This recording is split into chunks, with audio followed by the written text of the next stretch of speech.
Insya Allah umat Islam hafal karena pendeknya surah ini ya. 3 ayat surah nomor 103. A'udzubillahi minasyaitonirrajim wal asr, demi masa waktu yang kalian lalui di dunia. Innal insana lafi khusr, semua manusia pasti melalui kerugian. Illal ladzina amanu wa amilus shalihat, kecuali orang yang beriman dan beramal saleh. Itu tidak akan melalui kerugian. Allah akan berikan dia jalan keluar dari masalahnya, dan kalaupun sampai ada sesuatu masalah atau program atau proyek dia tidak dapat, berarti baik buat dia. Pasti itu, tidak mungkin tidak. Allah selamatkan dia. Wa tawasaw bil haqqi wa tawasaw bis sabr. Maka saling mewasiatkanlah kebaikan ini dan kebenaran ini, dan saling mewasiatkanlah agar sabar selama hidup di dunia, karena kalian akan menuju ke akhirat. Saya kasih contoh teman-teman, ada satu doktor ngajar di Ummul Qura, Dr. Muhammad, semoga Allah jaga beliau. Saya pernah mendengarkan salah satu kaset ceramahnya luar biasa gitu. Dia kasih contoh, dia bilang ada seseorang, jazakallah khair, ada seseorang di Saudi, teman dia, salehnya luar biasa ibadahnya. Dia bilang, sholat malamnya gak kehilangan, sholat 5 waktu selalu on time, selalu menjaga istiqomah di jalan Allah, halal, haram. Satu waktu dia lamar seorang wanita dan diterima lamarannya. Pada saat sudah mau menikah, gitu kan, kurang lebih ditentukan jadwal, kalau saya tidak salah itu 3 bulan dari waktu itu akan menikah. 2 bulan atau 1 bulan sebelum pernikahan, tiba-tiba perempuan ini batalin pernikahan. Batal pernikahan, nggak jadi nikah. Laki-laki ini bertanya kepada calon mertuanya, ada apa? Saya juga nggak tahu.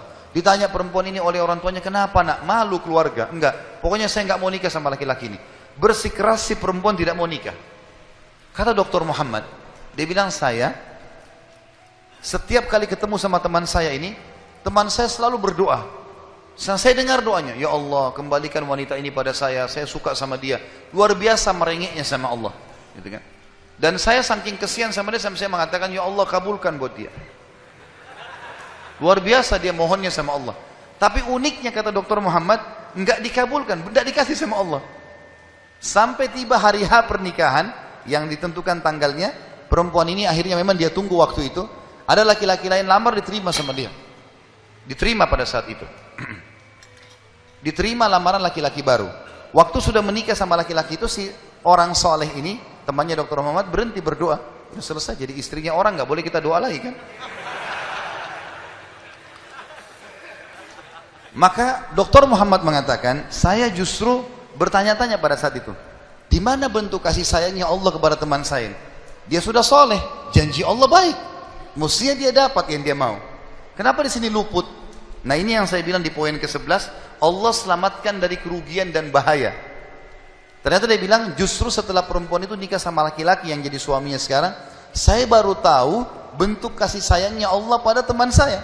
Karena ternyata baru sebulan menikah, perempuan ini periksa ke dokter, dia punya sakit di dada sebelah kanannya, maaf di payudara sebelah kanan.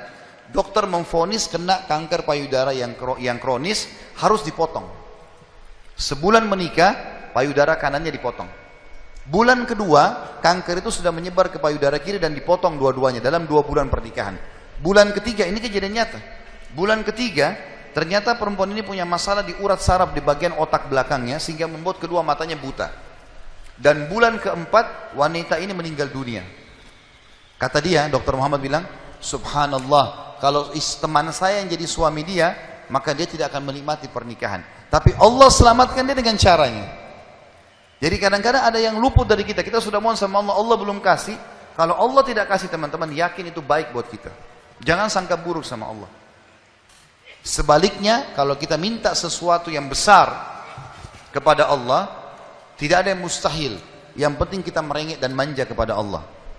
Dalam kisah yang lain di Yaman, dan ini sempat kisahnya menghebohkan Timur Tengah, anak muda hafal Quran, matanya buta. Anak ini dari kecil tidak pernah sekolah, dia ditinggal di rumah, tapi orang tuanya panggilkan guru ngaji, dia hafal Quran. Satu waktu umurnya waktu mencapai sekitar 25 tahun, dia berpikir untuk menikah, punya perasaan fitrah manusia, walaupun dia tidak melihat dia ingin menikah. Setiap kali dia bicara sama ayahnya masalah pernikahan, ayahnya bilang, nak, siapa yang mau menikah sama kamu? Nggak ada kerjaan, matamu buta, gitu kan? Kalau misalnya ada orang yang simpatik, baru kita bukain pintu itu. Anaknya selalu merasa terpukul. Apa yang terjadi? Dia berdoa sama Allah. Dalam kisah ini dikatakan, dia cerita tentang dirinya, dia bilang, saya berdoa selama sebulan. Sebulan penuh berdoa. Mohon-mohon sama Allah. Kasih ya Allah, nikahkan saya. Dan doanya begini, ya Allah, karuniakan saya wanita yang paling cantik di Yaman, yang paling pintar, yang paling kaya. Begitu doanya. Saya sengaja datangkan contoh pernikahan supaya tidak ngantuk ini. Langsung melotot matanya laki-laki di sini. Tapi memang kisah nyata terjadi seperti itu. Maka teman-teman sekalian, di hari ke-30 dari doanya, sebulan dia berdoa, dia mimpi, ada orang datang dalam mimpinya mengatakan begini, hai anak muda, jodohmu namanya Fulana binti Fulana. Disebut nama perempuan itu. Ayahnya bernama Fulan bin Fulan. Itu tokoh masyarakat di kampung sebelah, di kota sebelah. Besok datanglah lamar. Begitu mimpinya dia. Dia bangun, kaget. Dia sholat tahajud, kemudian dia sholat subuh. Habis sholat subuh dia ikut ke masjid. Buta matanya pergi sama ayahnya ke masjid. Pulang dari sholat subuh dia bilang sama ayahnya, ayah, ada enggak kota di sebelah kita ini namanya kota ini? Kata ayahnya, ada. Ada enggak orang namanya Fulan bin Fulan, toko di situ? Kata ayahnya, ada. Ini dalam mimpi disebut ini. Dia enggak tahu kota itu, dia enggak tahu orang itu. Kata ayahnya, ada. Itu toko masyarakat terkenal di sana, orang kaya raya. Ada enggak anaknya namanya Fulana binti Fulana? Kata ayahnya, ada. Kata dia, lamarin buat saya ya. Kata ayahnya, apa kau sadar yang kau ucapin? Perempuan ini terkenal karena cantiknya, kayahnya, pintarnya. Laki-laki kalau datang ditolak-tolakin sama dia. Kamu gak ada sekolah, buta mata, kita juga orang pas-pasan. Dia bilang, ayah, saya mimpi begini. Dari mana saya tahu nama kota itu? Saya nggak pernah tahu. Dari mana saya tahu namanya, nama anaknya? Ini mimpi, suruh saya lamar hari ini. Ayah bilang, baiklah kalau gitu. Kita coba, tapi pertaruhkan nama keluarga ini. Bisa diterima, bisa ditolak. Dia bilang, pergilah ke sana. Disambut, diterima oleh orang itu. Subhanallah, ini kisah nyata ya, menghebohkan Timur Tengah kisah ini. Luar biasa. Maka pada saat itu masuk ke dalam rumah, disambut dan segala macam. Tuan rumahnya tanya, iya ada keperluan apa? Dia bilang, ini anak saya buta matanya tapi hafal Quran, disebutkanlah kebaikan-kebaikannya. Entah kenapa dia minta melamar anak anda karena dia mimpi semalam.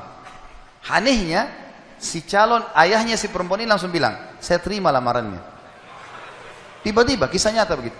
Yang ayahnya si laki-laki bilang, kenapa anda spontan terima? Dia bilang, karena saya juga mimpi tadi malam. Loh, kisah nyata. Dia bilang, saya juga mimpi tadi malam, kalau hari ini akan datang anak mantu saya, namanya nama anakmu ini. Cirinya dia. Matanya buta, hafal Quran, dari kampung sebelah kota kamu. Begitu mimpinya, luar biasa nih. Maka dia bilang, ayahnya bilang, tapi saya tidak tahu. Ini kan pagi-pagi, tadi habis sholat subuh, siap-siap datang. Dia bilang, saya belum, kata ayahnya perempuan ini, saya belum tanya anak saya. Tergantung, anak saya terima ya sudah, kalau enggak ya enggak. Kata mereka, baiklah. Masuklah si ayah ke kamar anak perempuannya. Ini ayahnya ini sudah biasa, begitu ditanya, nak ada yang minta, saya nggak mau. Sudah biasa, nolak. Kata dia, nak, dari kampung sebelah, kota ini, kampung ini ada si Fulan, matanya buta, mau melamar kamu. Anak perempuan itu bilang apa? Ayah nikahkan saya. Terima lamarannya. Kata ayahnya, bagaimana? Kau belum lihat orangnya? Dia bilang, tadi malam saya mimpi. Kisah nyata loh. Si perempuan itu mimpi.